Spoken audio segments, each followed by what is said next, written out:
ഓം ശ്രീ ഗുരുഭ്യോ നമ. ലോകർ അമ്മയെ കാണുന്നത് പലതരത്തിൽ.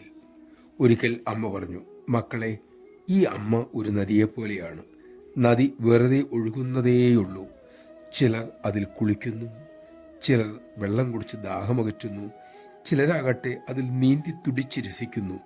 പക്ഷെ മറ്റു ചിലർ നദിയിൽ തുപ്പുന്നുമുണ്ട്. നദിയാകട്ടെ ഇതൊന്നുകൊണ്ടും ബാധിക്കാതെ എല്ലാം സ്വീകരിച്ചുകൊണ്ട് മുന്നോട്ട് ഒഴുകിക്കൊണ്ടേയിരിക്കുന്നു. നമഃശിവായ. അമ്മയാകുന്ന ആ പവിത്ര നദിയിൽ ദാഹം തീർത്ത് നീന്തി തുടിച്ച് ആനന്ദിച്ച് കഴിയാൻ നമുക്ക് സാധിക്കട്ടെ.